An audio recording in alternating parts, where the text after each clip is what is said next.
苑机场呼叫方大队长，南苑机场呼叫方大队长，听到请回答，听到请回答。继续呼叫。是。南苑机场呼叫方大队长，南苑机场呼叫方大队长，听到请回答，听到请回答。飞机现在什么位置？飞机飞向西南方向，航线标识抚平上空。共军的防区，抚平有机场吗？报告长官，抚平现在没有机场，再过去石家庄有简易机场。给我严密关注，看看飞机是不是要飞往石家庄。是。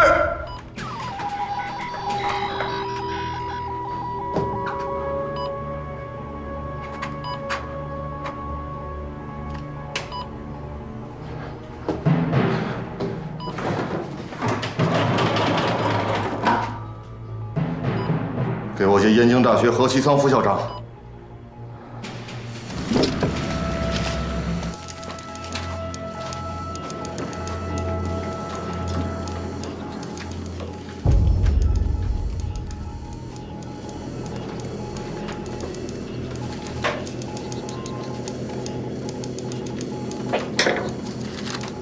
完了，来，马上翻译。是。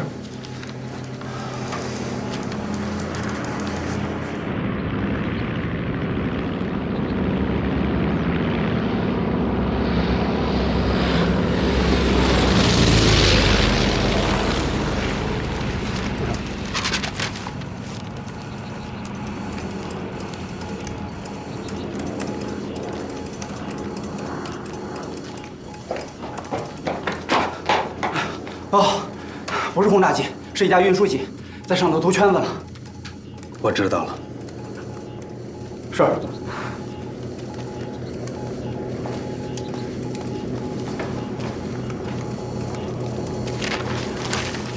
马上给上级领导发电。华北成功部电：徐铁英闯进金库审讯谢培东。方梦敖驾驶 C47运输机。突然起飞。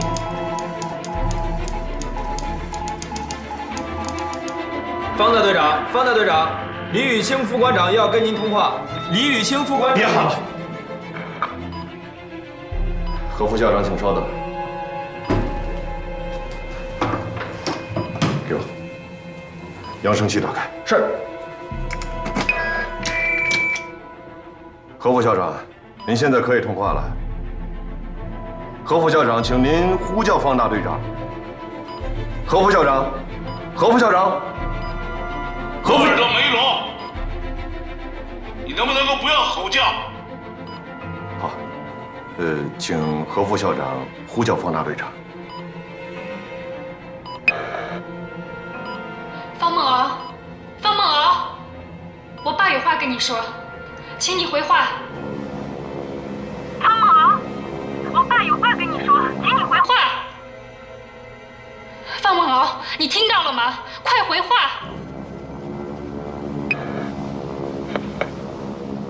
何伯伯好，我是方萌。方梦敖，你本事大，复仇者不折磨干，虽有志心者不愿飘瓦。这是庄子的话，意思是复仇的人不会去折断伤害过他的宝剑，再愤怒的人也不会怨恨偶然飘过来伤害他的瓦片。你开这个飞机是想去撞山吗？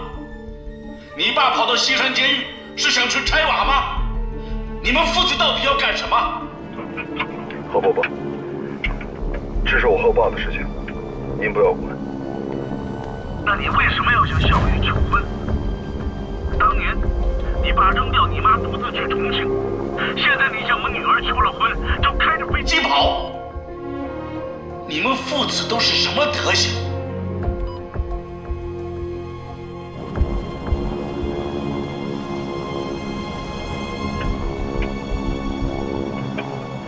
李副长官在吗？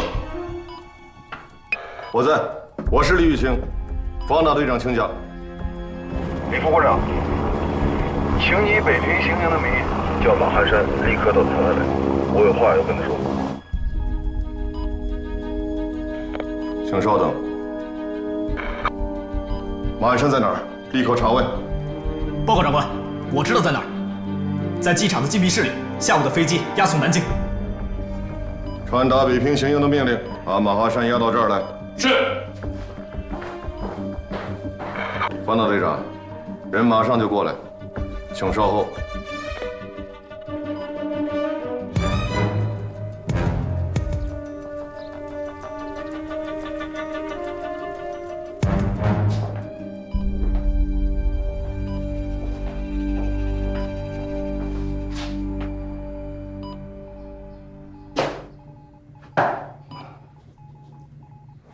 给他打开。是。不用了，要不一会儿还得带。扬声器开着呢，直接说吧。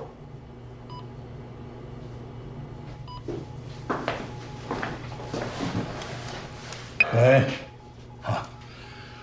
哎呀，今天是晴空万里，好天气啊！马局长吗？报告方大队长，是我。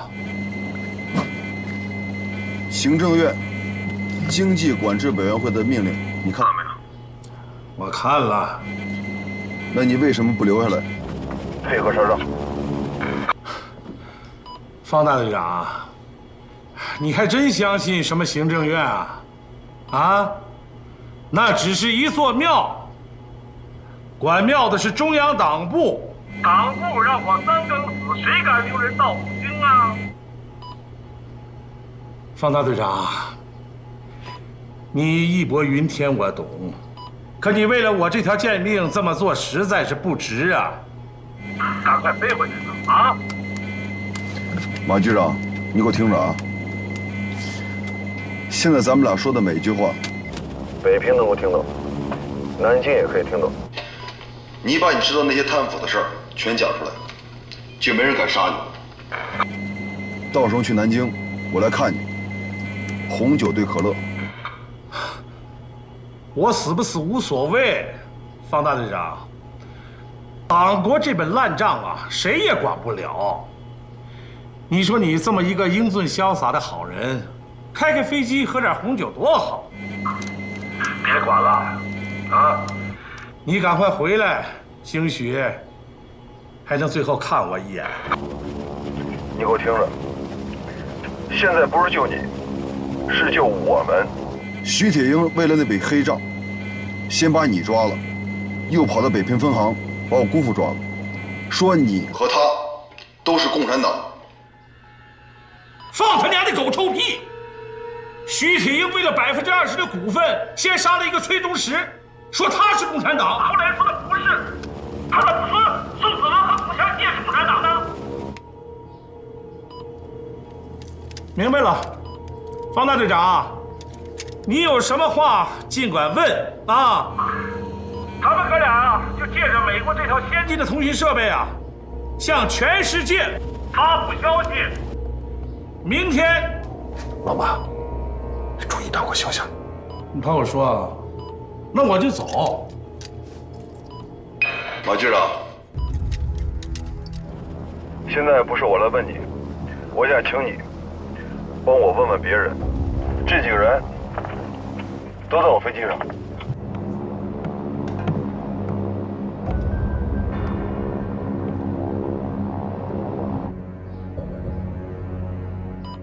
是黑账上那几个人吗？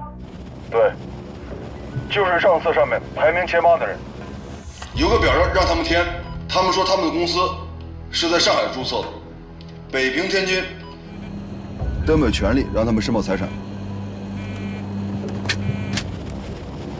我现在把飞机上扬声器打开了，你来问他们一下，我们到底有没有权利让他们申报财产？好，我现在就问，问完后还有不愿意填这个表的，你就直接从飞机上把他们扔下来，我看谁敢给他们收拾。好，你们这8家混账王八蛋公司给我听着啊！现在老子问你们，你问吧，他们听着呢。今年4月，北平民事调配委员会成立，北平、天津几百万人的配给粮、民生物资，都是谁经的手？我们民调会把钱都拨给你们了，那粮食、物资呢？你们供应了吗？哼！上海注册北平黑钱中央银行总账啊，打着民生的旗号发饿死百姓的财，弄得我们民调会发不出去粮，逼着学生造反。南京派来调查组不动你们，让老子背黑锅。莫非是你们把这51%的股份挖好在上海的几家牛逼公司们？我告诉你，今天总统已经宣布币制改革了，所有的钱都要归国库了。啊，你们还拿上海说事儿？好，蒋经国局长就在上海，方大队长，你把飞机直接开到上海去，让经国局长亲自审问，问问他们，那51%到底是他们的资产，还是上海那几家牛逼公司的股份？51%的资产，已经填了，是他们的资产。哼。喝点水，老子啊！谢谢。马局长，还有没有其他要问？ 7月6号，侯金堂都枪毙了，为什么还要让党通局占着20%呢？你们现在就当着方大队长的面，把这20%填上。如果再敢填党产，陈果夫也不会认账，那你们就跟那徐铁英一块跳楼吧。方大队长，让他们填。明白。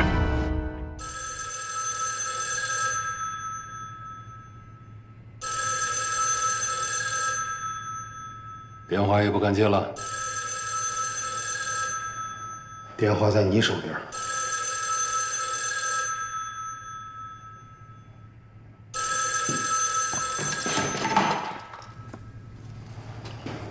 哎，北平分行金库，有话请讲。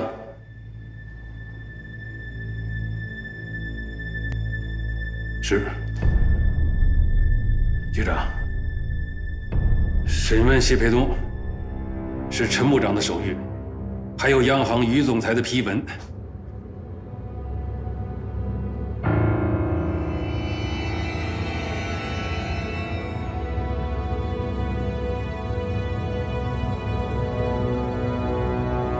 是。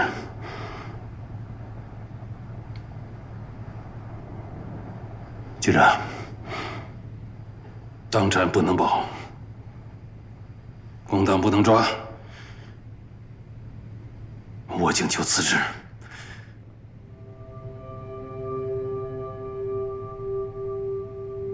是。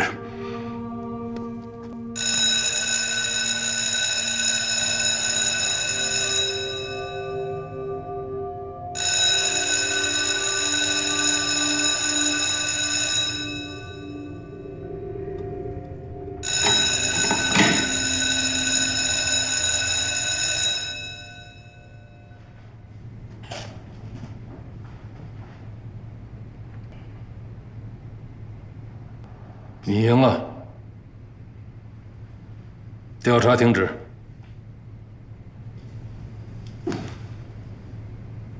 想知道为什么吗？我就没想过和谁去争个输赢，也不想知道你们为什么停止调查。有人替你顶了罪，这个人是谁？不想知道吗？ 方梦敖触犯陆海空军刑法，擅自驾机起飞，要挟党国。这一次特种刑事法庭开庭，我就不能替他辩护了。再给你10万美金，你愿意辩护吗？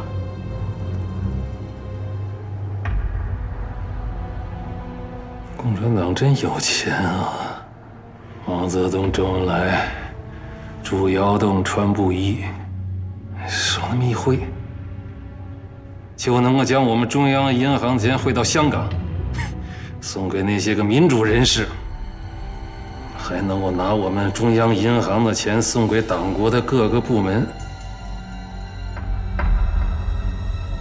我还能说什么呀？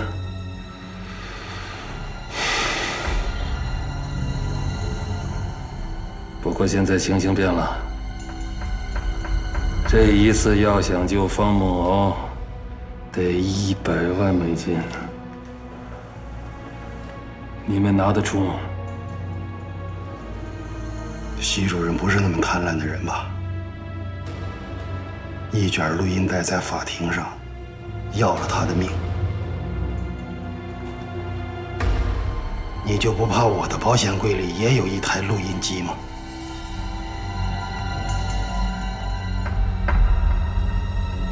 谢培东，党统局的前身你知道，我们中统整个系统都盯上你了。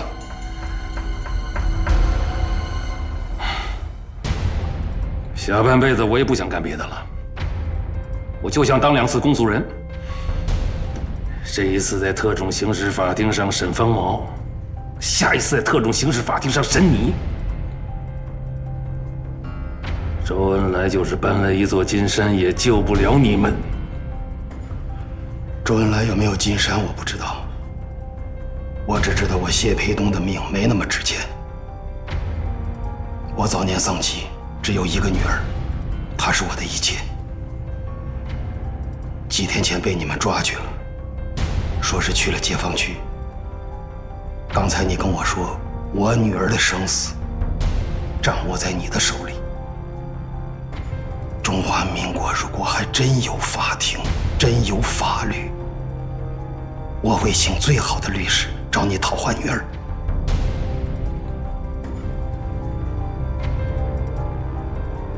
徐铁营，你敢应诉吗？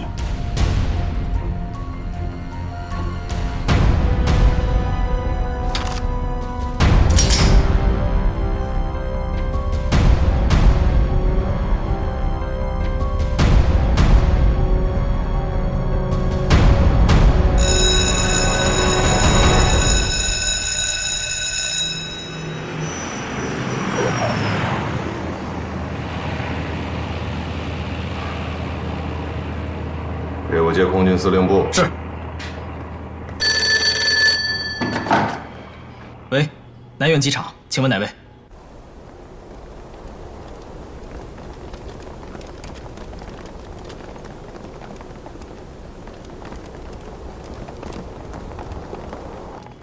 长官。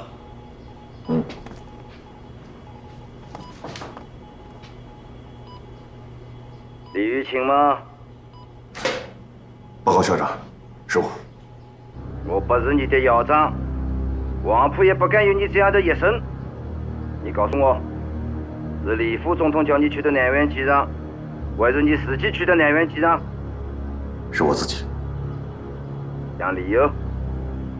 是，属下是接到燕大何副校长的电话，才知道方梦敖的飞行大队突然架机升空，而且屏蔽了与地面的联系。此事体大，我是总统派到北平的，必须赶到机场，让飞机降落。现在飞机已经安全降落，方梦敖就在跑道上待命。飞机是降落了，党国的黎明却没有了，谁叫你让穆本山进了控制他的？是属下失职，愿接受总统处分。你的此文以后再说。方梦敖违反陆海空军刑法，国民行营怎么处置啊？报告总统，方梦敖的飞行大队是国防部预备干部局编制，而他本人是经国局长委任的。不要拿蒋经国说事。我现在问的是你们国民行营怎么处置啊？北平青营服从总统的命令。立刻逮捕，移交国民警备司令部。是。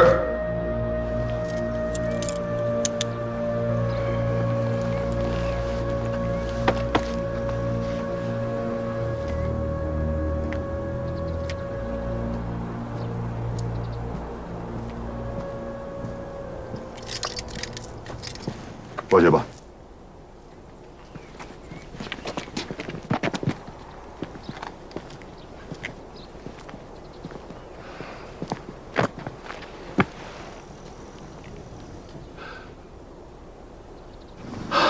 队长，你是个干净人，手就不要握了。今天你比我干净。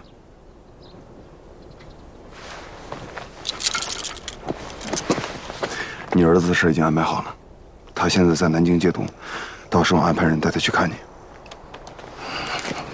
谢死我就不说了，我生这个儿子就是来讨债的，见面的事儿就不要安排了。我这辈子坏事干不好，好事干不来，到了南京枪一响，一切都过去了。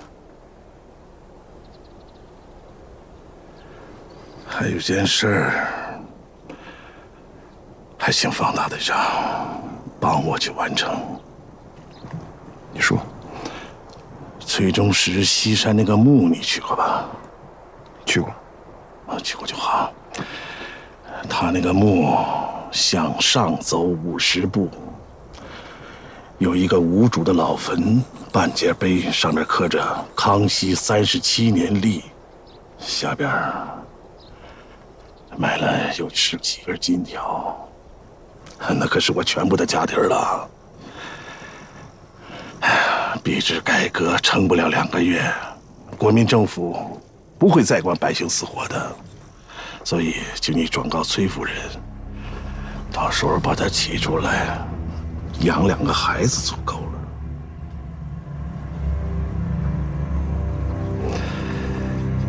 还有兄弟啊，我们俩联手摆了徐挺一道，他不会放过你。中央党部那些人也不会放过你，所以到了军事法庭什么也不要说，让老爷子和何副校长出面。蒋经国不好惹，当然，共产党最好也别去惹。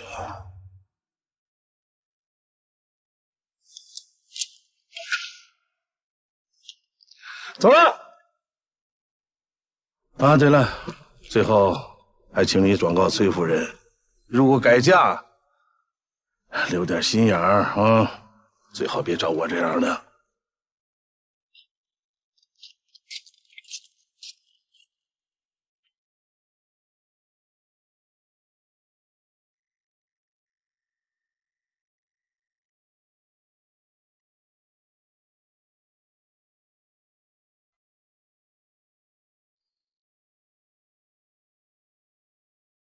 去哪儿？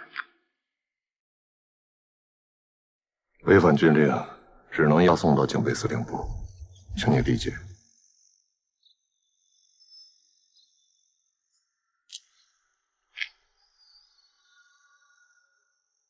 他们呢？回军营，曾督察会安排的。要不要去打个招呼？不了，那走吧。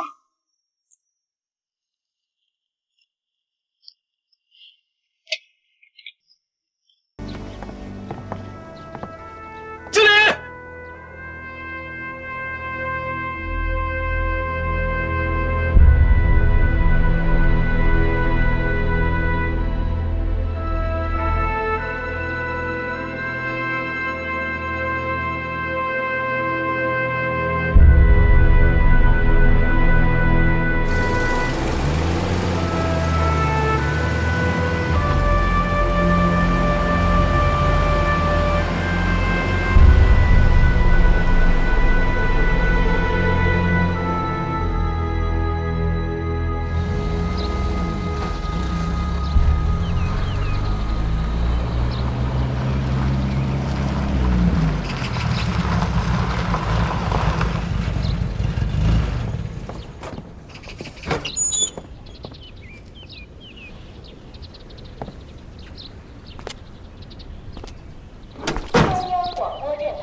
什么？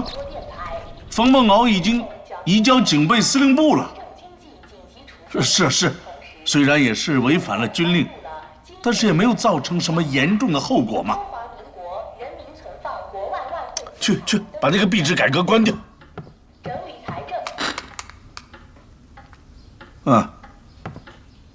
是。不是我费了半天的劲，他飞机降落了，那么非把这个事情搞得难以收拾吗？好，现在李副长官也不敢接我的电话，我现在就直接向李副总统报告。喂，喂，喂，喂，喂，我们的电话线被切断了。切断了？这是燕大的电话。喝口水。齐藏兄，别生气。我生什么气？都是你的事儿啊！生气啊，是用别人的错误惩罚自己。你跟你的儿子一样胡闹。现在孟敖已经被他们抓起来了，我的电话也被切断了。想想办法，怎么能把他救出来？我去。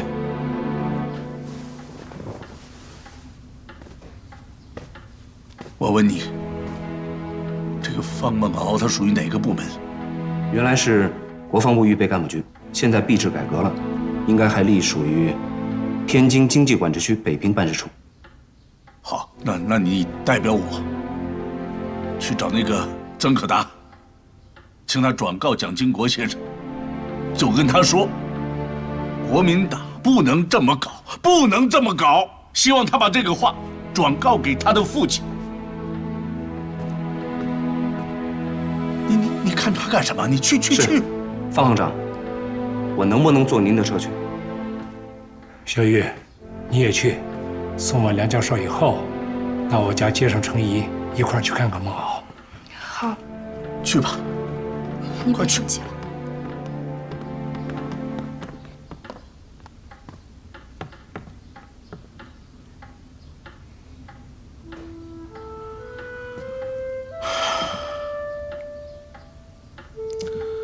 老哥哥，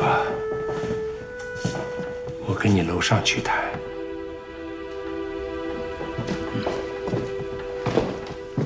这把壶是范大生民国20年给你做的吧？前不久啊，我也接到一套范大生送的壶，3个杯子。3个杯子，谁送的？蒋经国托曾可达代送的，说3个杯子代表我们3父子。政客干嘛要接呢？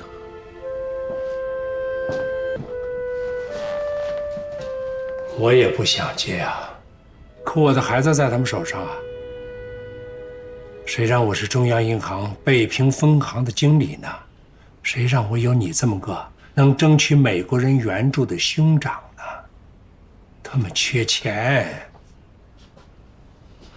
那蒋氏父子不死心呐，试图通过币制改革起死回生，那没有用的。今天你看见了吧？一牵涉到国民党内部的权力之争，那孟敖就成了他们的炮灰。让孟敖别干了，出国去。我为什么主动到西山监狱去坐牢，叫孟敖擅自驾机起飞？我是被逼的呀。置之死地而后生。我仔细查看《陆海空军条例》和《陆海空军刑法》，擅自驾机起飞又主动降落，最多只判半年刑期，开除军纪。先让他关几天，等押往南京，你我再出面，至少可以减免刑期，只判开除军纪。那个时候，蒋经国也不能再利用他了。他们出来以后，只要你愿意，让萧玉跟孟敖一起出国，那就不要去求他们了，叫梁经纶回来。不用，叫梁经纶去见见他们也好。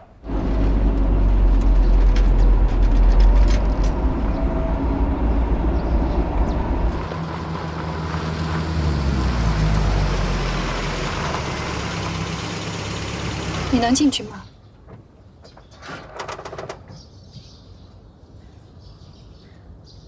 我跟他们说清楚，我是代表你爸来的。说不清楚吗？说不清楚，我大不了第3次被抓了。方梦敖救过我，不要在这停留，送何小姐走。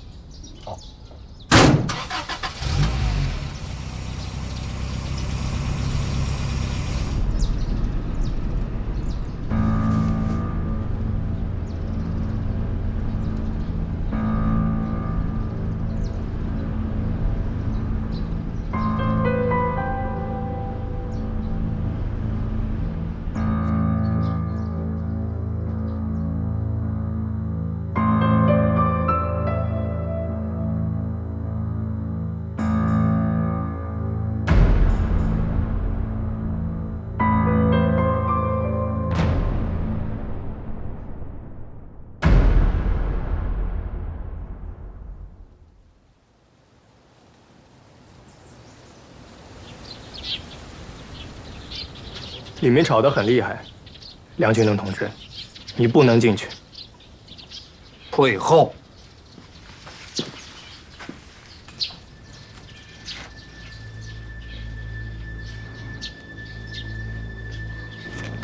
把你的枪给我。梁先生，穿上军装，我是上校。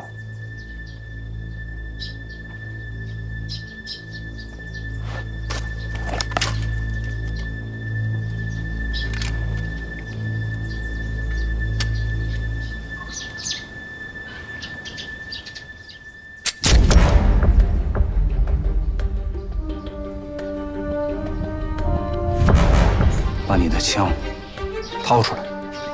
梁军伦同志，像那天那样朝我开枪。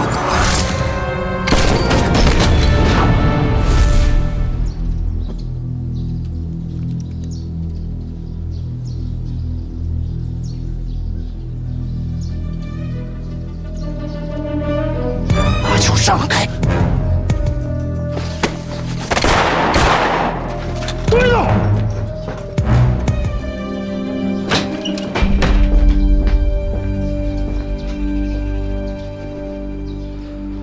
李营长，收好你的手枪。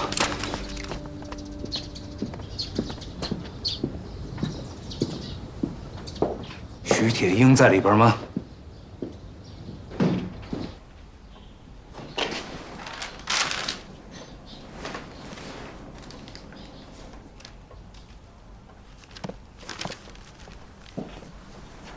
我想问党通局几个问题。党通局拒绝回答，请预备干部局给我一个答复。以什么身份呢？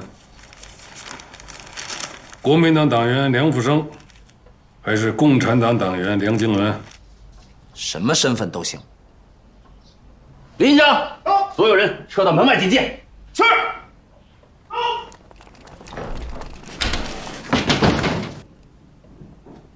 我现在可以问了吗？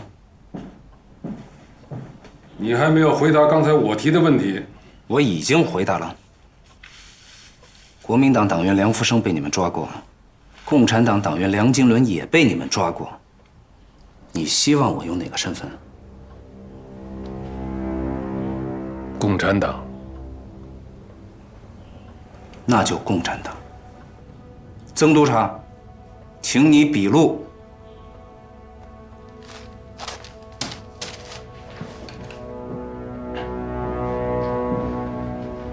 徐主任，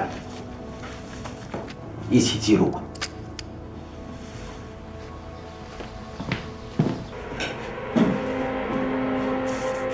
币制改革第1天，党通局全国党员联络处主任徐铁英公然闯入中央银行北平分行金库，请问，到底是为了抓共产党，还是为了党通局在平津地区20%的股份？党通局如果在平津地区确有党产股份，我要求曾督察在调查表格上注上党产，并写明合法来源。如果党通局否认在平津地区有20%的党产股份，请徐主任明确回答擅闯金库的合理原因。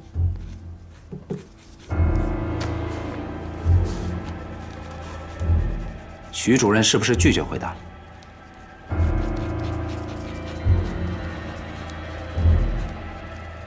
那就请回答我以下问题：北平分行金库副主任崔忠实，党通局为什么不拿出证据交特种刑事法庭审判？为什么要突然的将他秘密处决？交给南京特种刑事法庭。你以为时间允许吗？秘密处决是哪个部门执行的？你可以问铁血救国会的曾可达同志。那我再问，谢培东到底是不是共产党？党通局为什么要在西山监狱故意报了我预备干部局的身份，枪杀了他的女儿？答案只有一个：北平分行握有证据，党通局在平津地区确有非法的20%的股份党产。曾督察，你刚才明确表示过，国防部预备干部局从来就没有调查过党通局。这个站在这儿的铁血救国会的人，他所说的一切，是不是代表预备干部局？还是代表共产党北平地下党？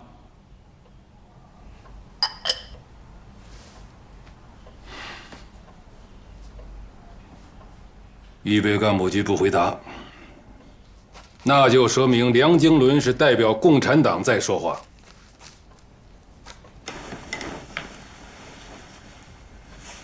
你刚才问了我很多，我可不可以问你一个问题？曾督察，也请您记录。中华民国政府颁布币制改革法案，共产党在干什么？身为北平地下党的党员，梁经纶不可能不知道共产党的指示。那么，共产党给你的指示，你是否向国防部预备干部局报告过？如果没有，那就请你现在报告。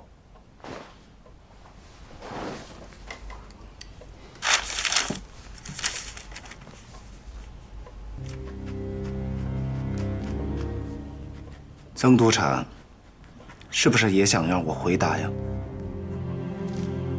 有什么就说什么。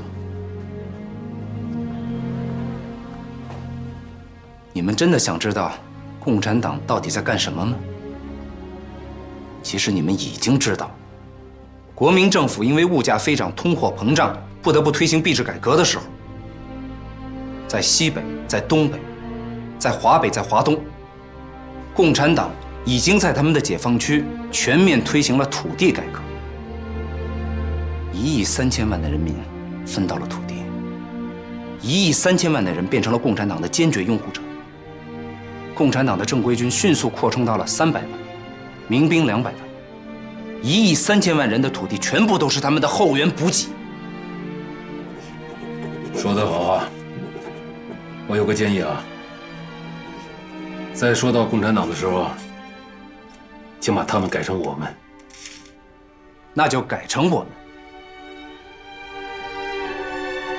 平均地权，耕者有其田，是先总理创办同盟会时就提出的纲领。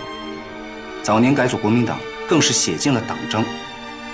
几十年过去了，在国统区，占中国面积2/3的农村，不到10%的人占据着90%的土地，3亿农民没有饭吃。城市的资产掌握在不到1%的人手里，上千万的居民竟然要靠美国的救济粮活着。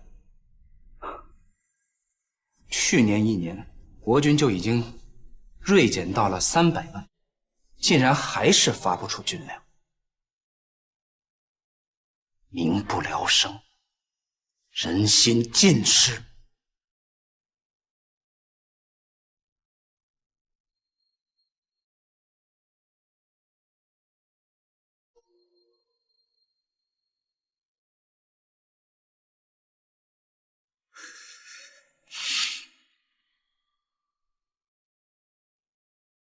我们国民党到底在干些什么？到底在干些什么？说的太好。陈景伦，你刚才提到了共产党在解放区搞土地改革，还提到了这是先总理提出的平均地权、耕者有其田的治国纲领。我想问你，共产主义跟三民主义到底是不是一个主义？请你直接回答我。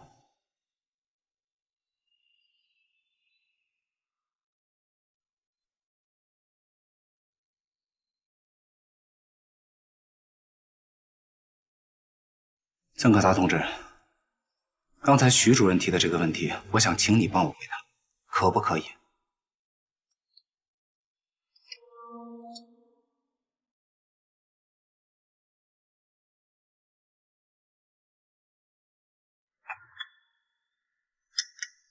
你的老家在赣南，你的父母还有兄长，现在还在老家种田。他们知不知道什么是共产主义，什么是三民主义？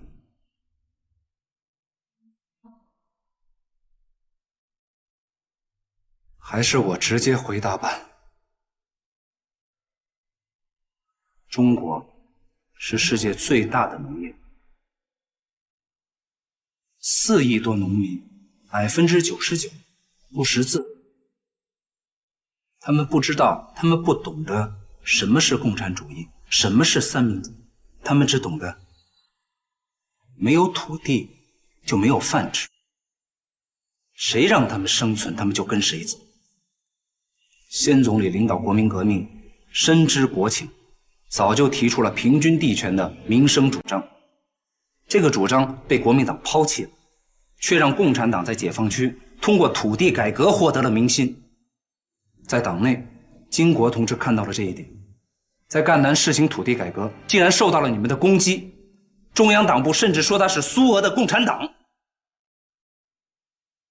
41年的党团之争，你们中央党部赢了，政学系赢了，孔宋的财团赢了，在农村依然是不到10%的人掌握着90%的土地，在城市依然是不到1%的人占据着90%的资产，少数人的利益被你们绑住了，国民党却被你们一步一步的推向失败，推向灭亡。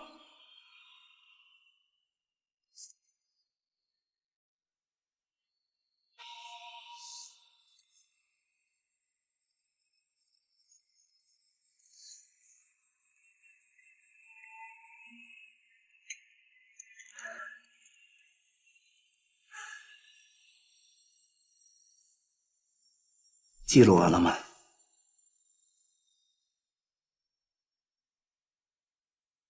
记录完了，你们可以把我的话上报了，可以说是国民党党员梁福生说的，也可以说是共产党党员梁静文说的，这都已经不重要，重要的是，请你们立刻释放方某。现在方步亭行长在何副校长家里边等待答复。如果方某继续关押，牵扯到党通局的非法党产，美国的5000万援助就有可能立刻冻结，币制改革在第1天就可能流产。你们已经抓过我2次了，可以抓我第3次，但是现在我必须回去，给方行长跟何副校长一个交代。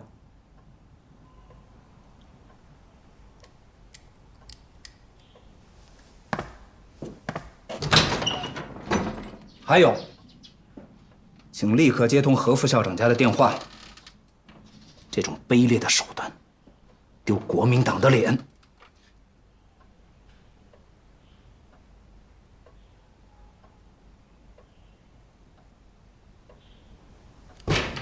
等一下。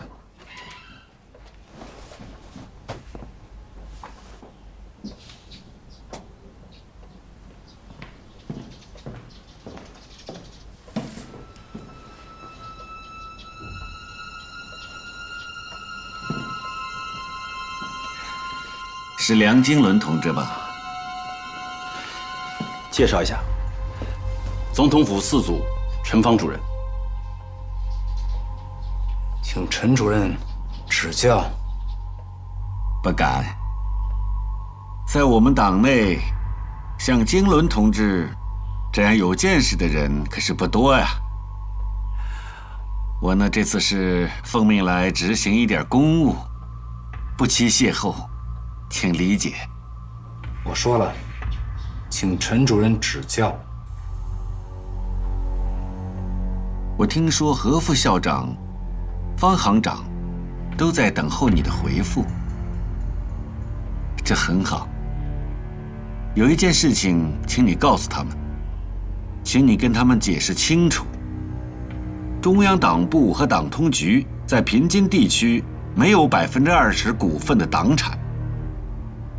币制改革关系到国家的安危，只许成功，不许失败。美国5000万的资助，不会因为任何一个人、任何一件事情就被冻结。币制改革的第一天，也绝对不会流产。我说的事情，请你理解。币制改革的论据报告是我帮忙起草的，我当然理解。理解就好，请你向何副校长和方行长好好的解释。我可以走了吗？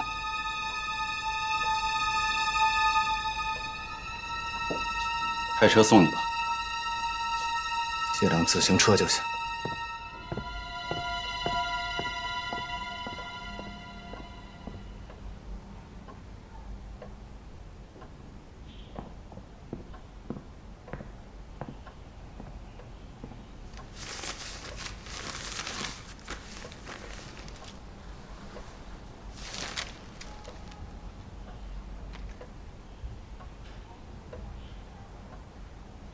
曾督察在，请在这里写上记录人，签上你的名字。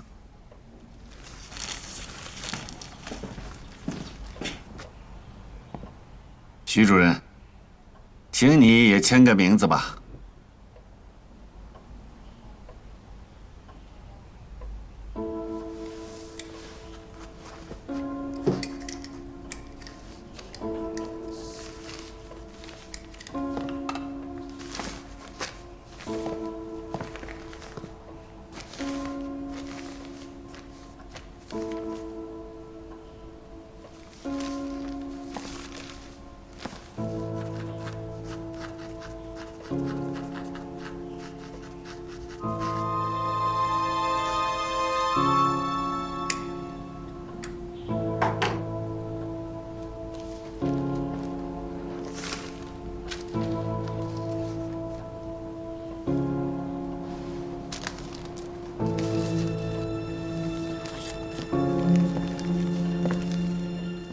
二位请坐吧。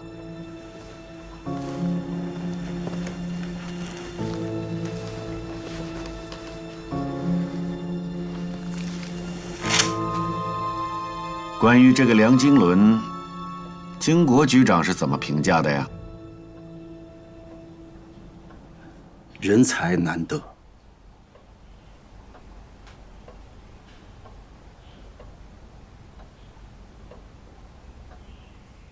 这个记录不要再交到任何人手里了，我要亲自交给总统。是。关于党通局20%的股份，有没有什么证据落到什么人的手里了？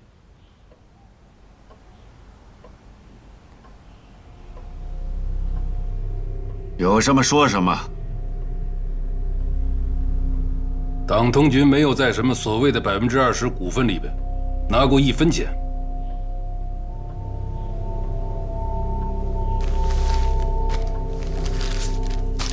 这是那8家公司填的表，他们都是私产。我是问有没有什么证据落在什么外人的手里？就像梁金伦讲的，北平分行崔中实、谢培东，啊，你为什么要去找他们呢？会不会有这样的严重后果？共产党掌握了明细账目，通过别的渠道去栽赃中央党部。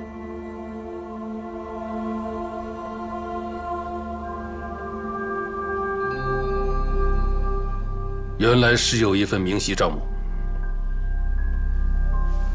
原先是在崔中实那里，现在在谢培东那里。他们2个人都有可能是共产党。是有可能还是有证据？证据正在深入继续调查，那就抓紧时间调查。是。徐铁英，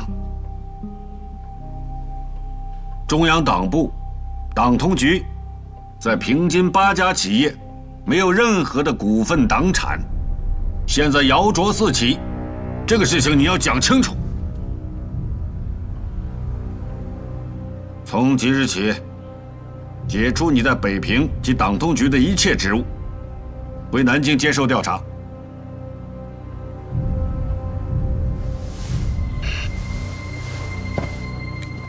我呢也是在1小时之前在华北剿总接到总统的电话，传达而已。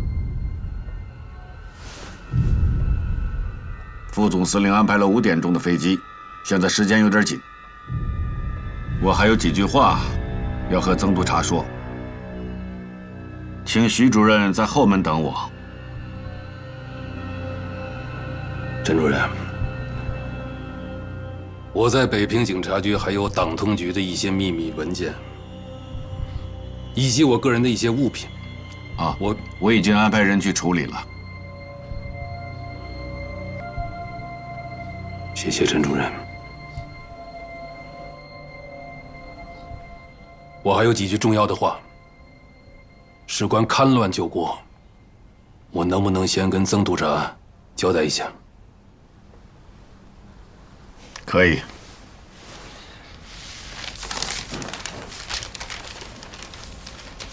7月6号在南京特种刑事法庭，你对方某敖的怀疑是对的，来北平以后对崔中实的怀疑也是对的。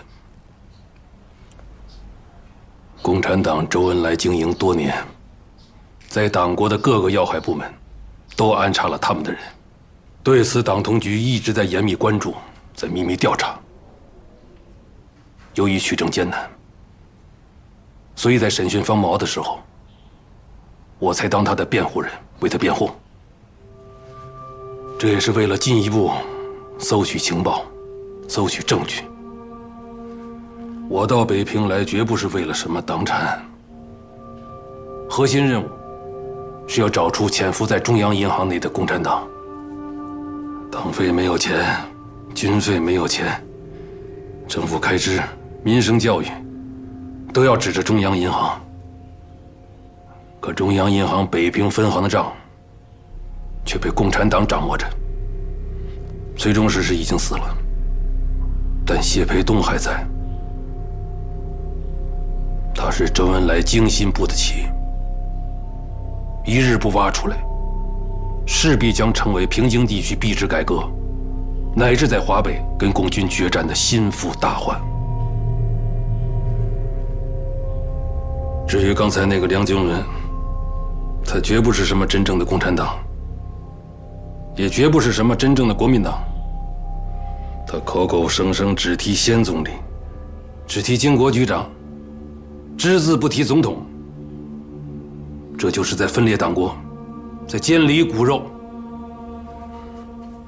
一旦有可能，他就会利用何其仓、司徒雷登和美国的一切关系，反对总统。至于那个方某敖，我只想提醒一句，绝不能让他驾着国军的飞机飞到共产党的解放区去。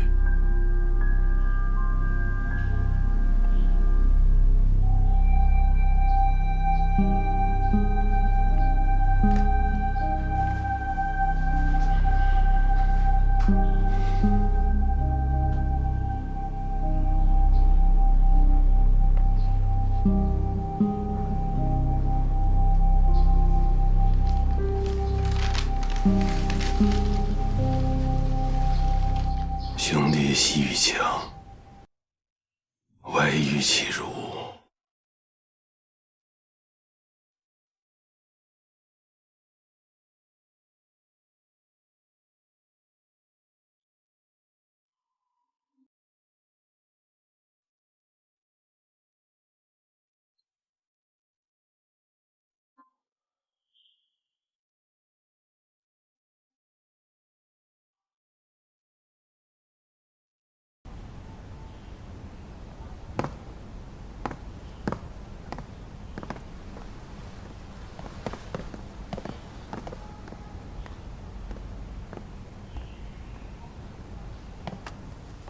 曾督察，在。坚决反腐，不要忘记坚决反共。我没有什么可传达的了，我只是想问一下，对方梦敖怎么处理？对刚才梁经纶的言论，你怎么看？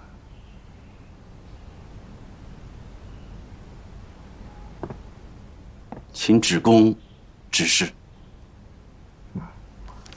不敢，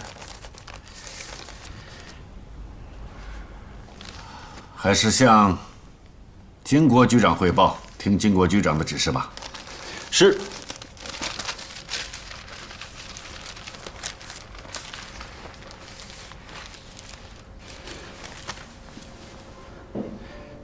感谢总统信任，感谢职工关照。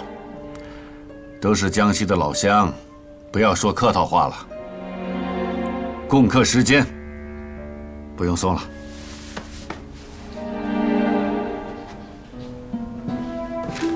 王副官，到。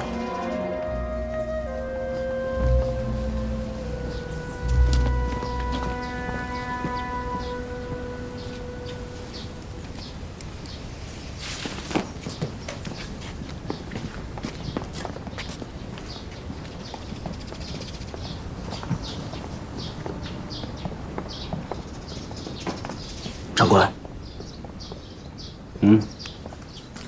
警备司令部电话说是方行长的夫人和何校长的女儿想见方大队长，但是未经徐主任的批准，不敢同意，跟方副局长发生了冲突。没有什么徐主任了。回电话，没有南京的同意，任何人都不得见方梦敖。是。等等。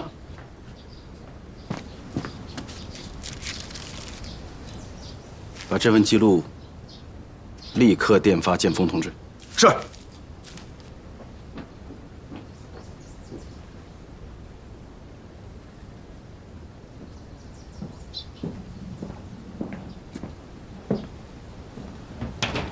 人家是国防部、中央党部，还有什么警备司令部，他们真会按那个什么法如我们的愿？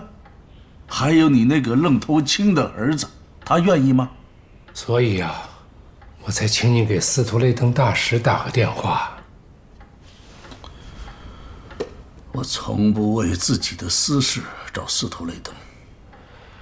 我也是没办法。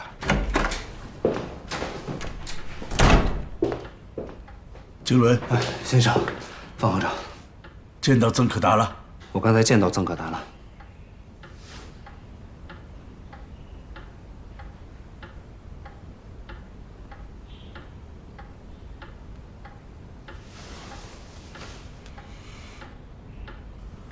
我小时候，我爸爸就跟我说过，要藏得住话。一个人知道的事情，不要让第二个人知道；两个人知道的事情，别让第三个人知道。我长大了，才知道这句话的意思。你就先跟方经理说一说，我得上去休息一会儿，我头也快炸了。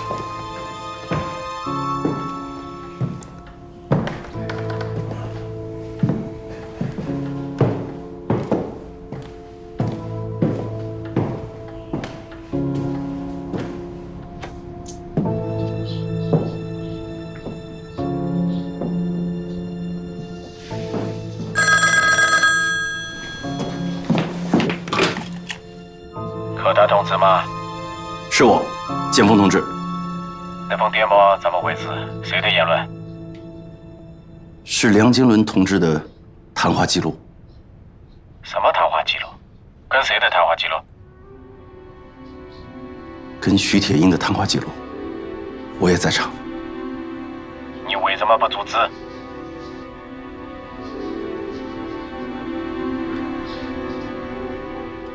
报告剑锋同志，陈芳主任来了。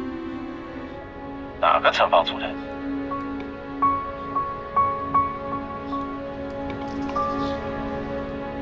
总统府4组，陈芳主任。陈主任来，你是不方便向我报告，还是没有时间向我报告？事先没有任何通知，陈主任是突然来的，向我和徐铁英传达总统的训示。就在这个时候，梁经纶同志因为方梦敖同志被逮捕的事情，突然冲了进来，门卫拦不住。陈芳主任不便见他，就避在了里面房间。梁经纶同志情绪十分激动，我无法制止。徐铁英记录了他们的谈话，我也只好记录。徐铁英的记录被陈主任拿走了。是。陈主任什么看法？陈主任没有直接谈看法，只是问我，金国局长对梁经纶这个人是怎么评价的。我回答，金国局长对梁经纶同志的评价是人才难得。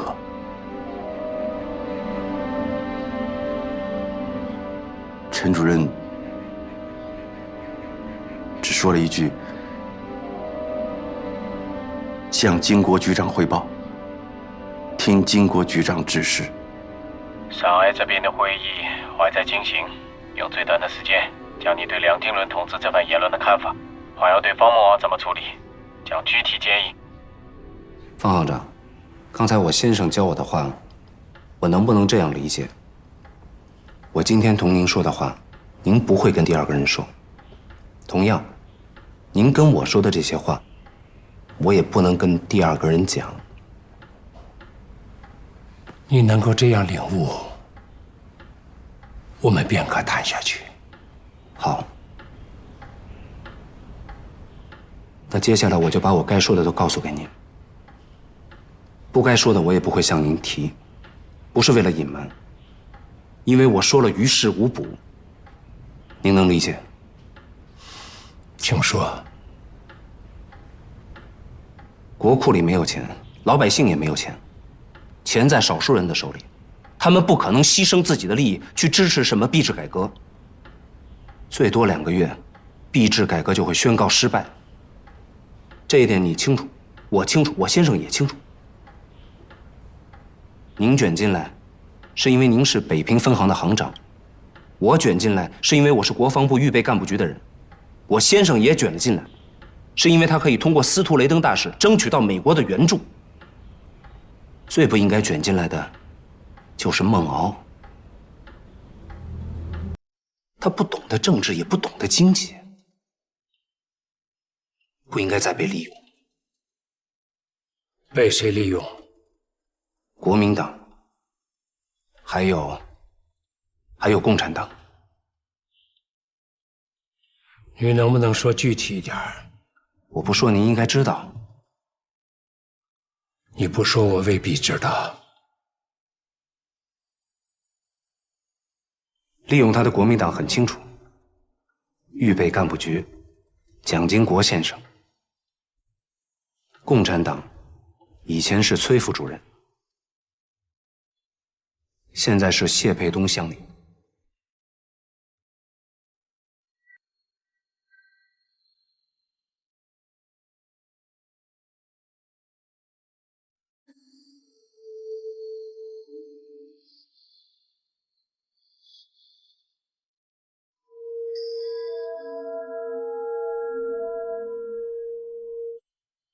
有水吗？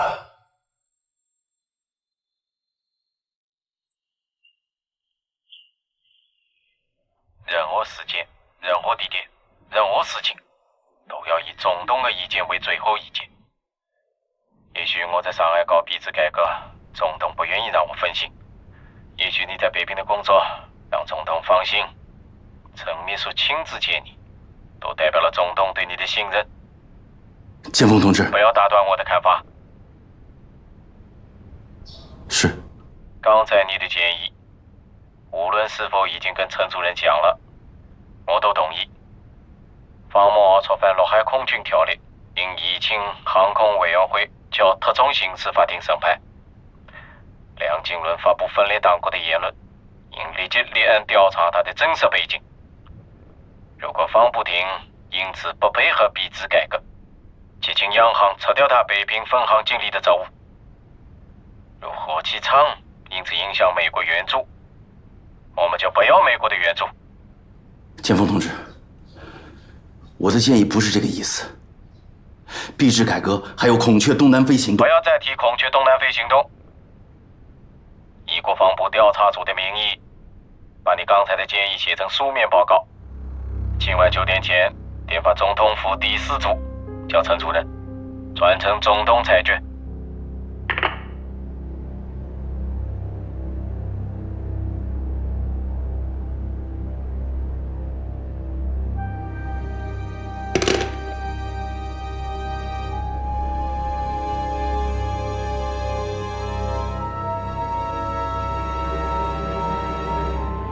王副官，长官，长官，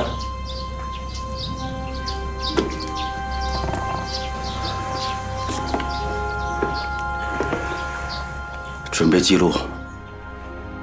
我要起草一份紧急文件。是。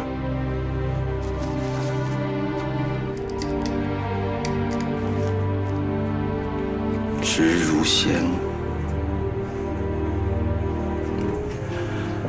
似刀鞭；去如钩，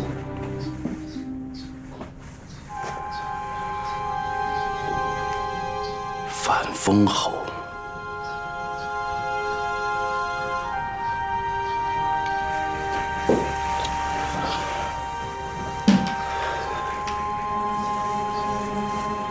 这是出自哪个典故啊？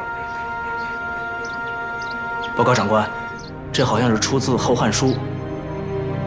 谁说的？属下随后就去查。不用查了，准备记录吧。是。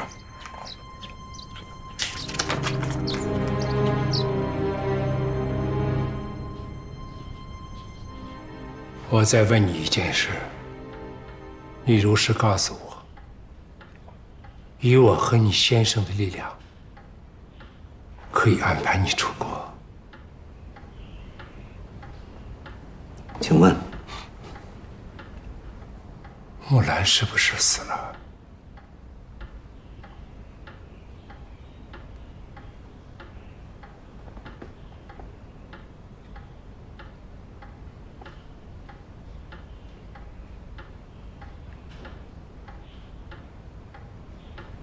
是。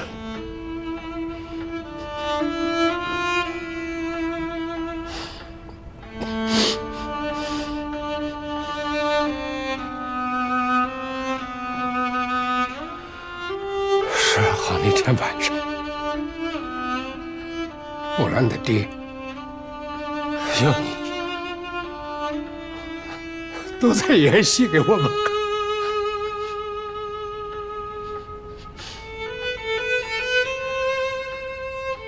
是。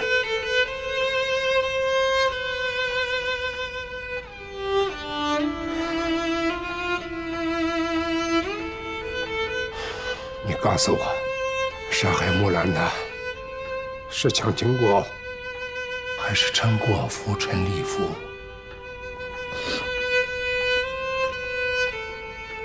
他们都不会下这样的命令。杀害木兰的是徐铁英。徐铁英算什么东西？告诉我他背后的人。没有具体的人。要说背后就是党通局，还有中央党部。我召开一个中外记者会，你愿不愿意作证？我愿意。但是谢乡里不会同意您这么做。他自己的女儿，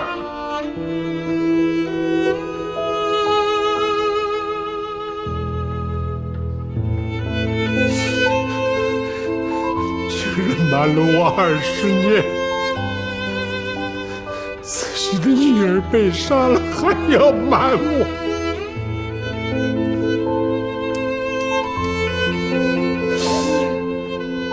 我是真搞不明白，你们这些国民党还有共产党都在想什么呀？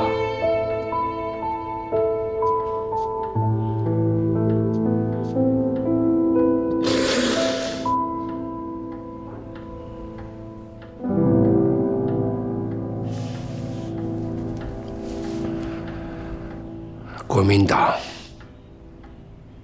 还有那个徐铁英，为什么没有抓木兰他爹？没有证据。相反，他们贪腐的证据在谢乡里手里。那孟敖知道他姑爹的身份吗？应该知道。他姑爹是不是就是方孟敖在共产党的上级？党通局和预备干部局也想确认这一点。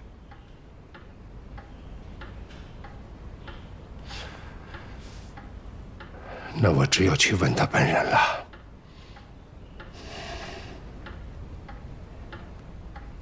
问谁？孟敖还是谢乡里？是啊，谁也不会告诉我的。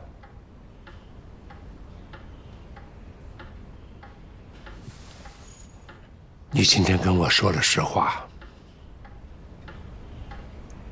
我也会跟你说实话的。我和你先生啊，都商量过了，请他去找司徒雷登大使，再请司徒雷登大使去找蒋介石，开除方孟敖的军籍，然后我会安排他出国。你说蒋经国会不会阻挡啊？就算蒋经国先生不阻拦，另外一个人不同意，孟敖还是走不了。他姑爹周恩来，谢乡里如果是共产党，也是周恩来直接领导的共产党。孟敖如果是共产党，那就是周恩来指示发展的特别党员。这两个人有一个人不同意，孟敖走不了，也不会走。您要想让孟敖离开，就得看您跟谢乡里怎么谈了。我知道了。我希望今天的谈话不要叫第三个人知道。你如果真想出去，我和你的先生都会帮忙的。您放心，不会有第三个人知道。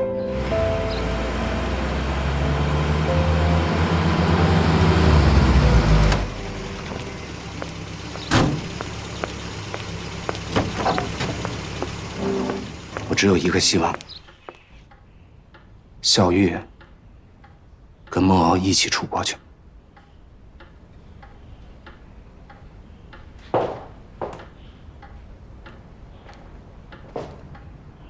方叔叔，见到孟敖了吗？没有，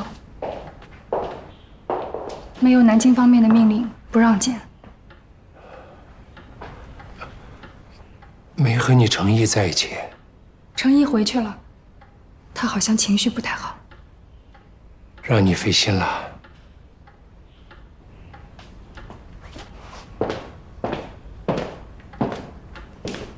去送送。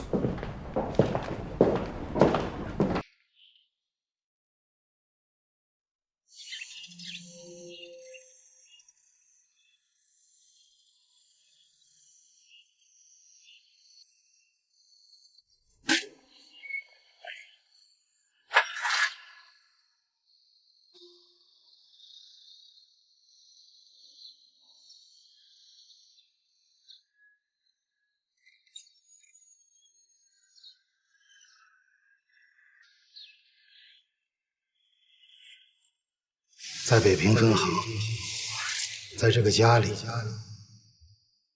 我什么事能够做主？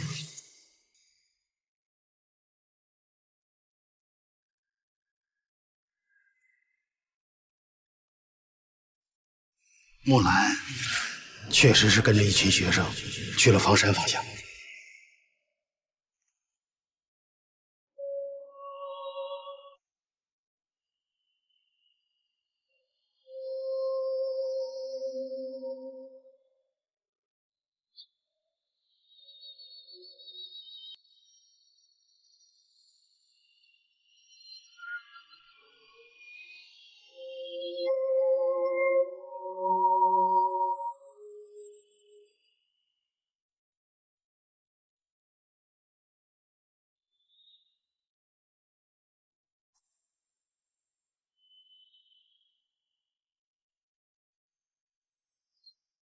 回来了，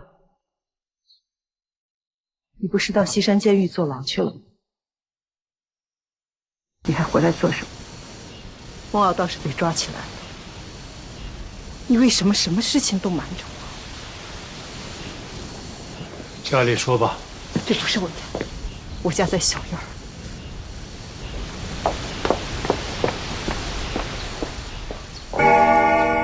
那谁是新的局长？是曾可达，通知了，叫我和所有人都在局里等他。你听好了，他来了以后，提到你大哥，提到谢乡里，什么都不要说，也不要再打电话。知道了，父亲。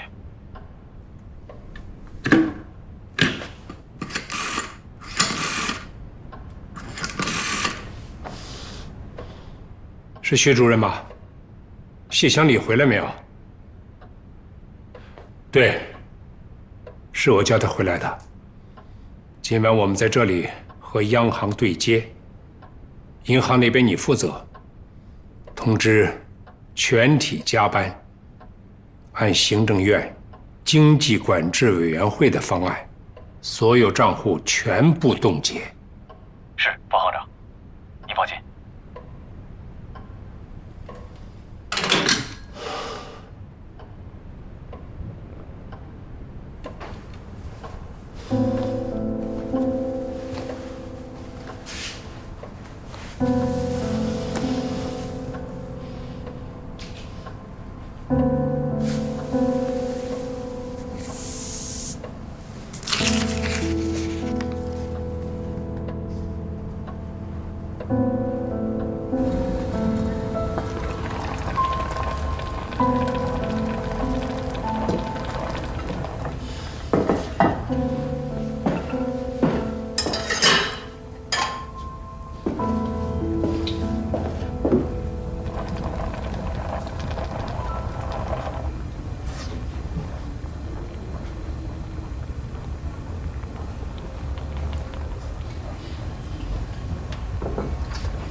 我也没吃饭呢。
吃饭吧。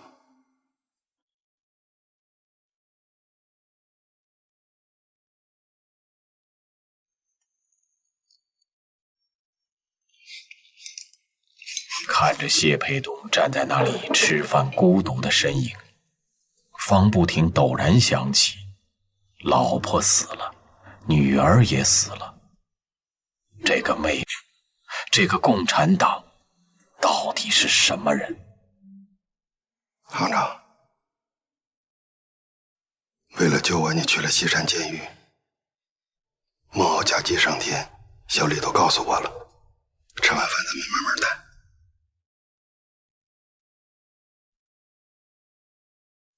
你就不怕徐铁英再来抓你啊？徐铁英已经撤职了，要抓我也不是他。谁告诉你的？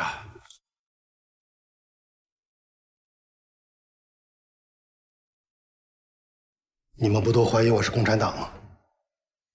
当今天下哪有共产党不知道的事儿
？8月12号，你去找木兰，也是大雨。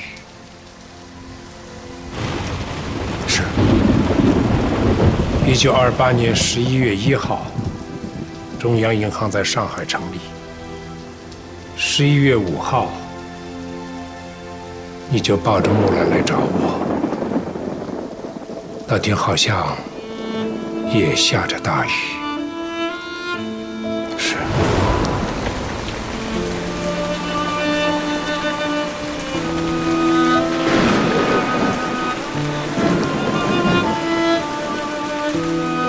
20年了，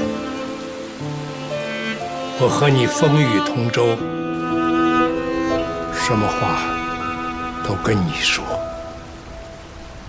什么事都跟你商量。现在你只回答我一个“是”字，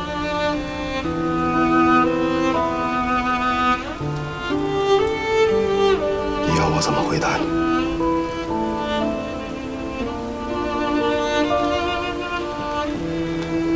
有一句话我一直想问你，今天我必须问了。你问。我妹妹是不是也参加了共产党？你也是共产党，你们才结的婚。这个问题，国民党党通局、保密局也想知道。今天上午在金库，徐铁英就一直在追问我，甚至问到了在重庆，我见没见过周恩来？你怎么回答？重庆8年，行长比他们都清楚，我从来没见过周恩来。我是不是共产党？你妹妹是不是共产党？都不应该由行长来问。好，你不愿意说，我就不问了。我现在只想救我的儿子。孟敖驾机起飞是我的主意，我希望他们起诉孟敖，结果是开除军纪。开除了军纪，我正好安排他出国。不愿意看到这个结果的是有2个人，一个是蒋经国，还有一个人，这个人就是周恩来。我只希望蒋经国先生、周恩来先生知道我的意思。孟敖没有那么大的作用，开除了军籍，希望他们都能放过他。我知道了，我去了，行长。你去哪里？曾可达应该到警察局了。我是不是共产党？请求他们立刻立案调查，同时转达方行长的意见，让他们尽快起诉孟敖。雨太大了，小一点再去吧。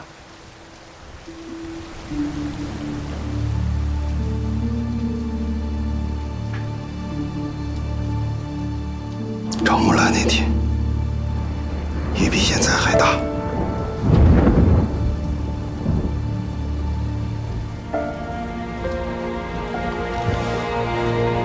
我去叫小李。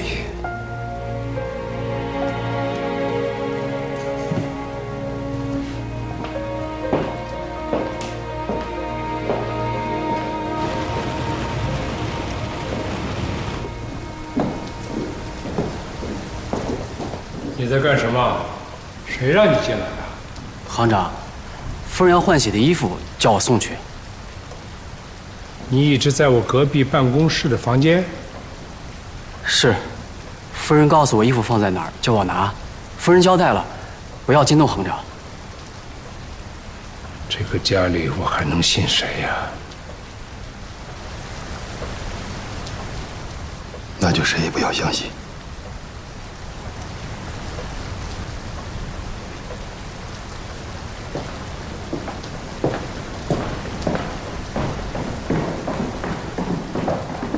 先送我去警察局，然后再给夫人送衣服。是行长。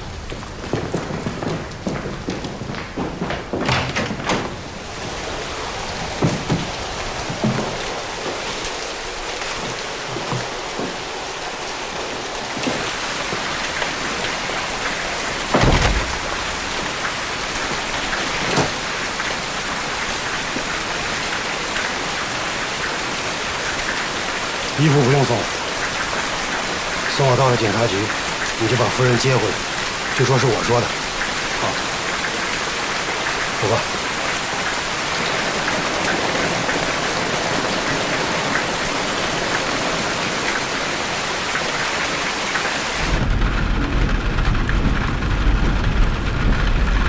以后任何事情都要先报告行长，这个家里他说了算。知道了。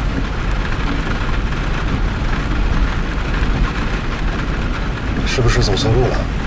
听说那条路倒了电线杆。听谁说？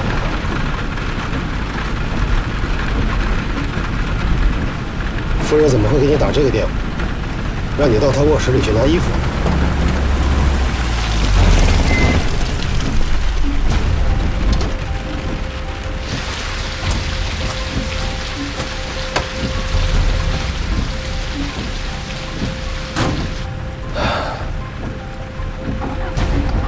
谢了。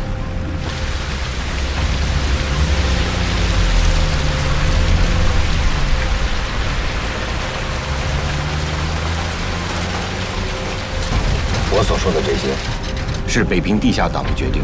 我希望谢老能够坚决执行。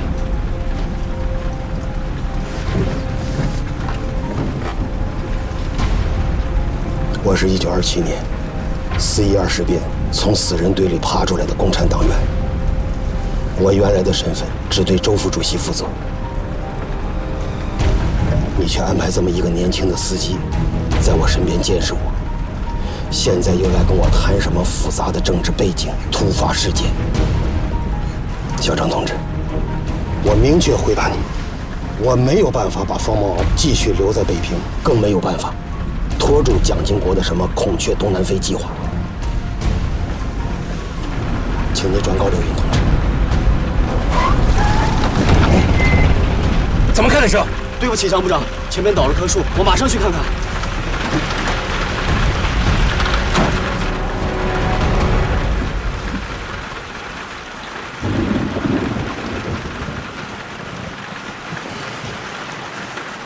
谢老，我们明天就把他调回来，您自己安排一个司机。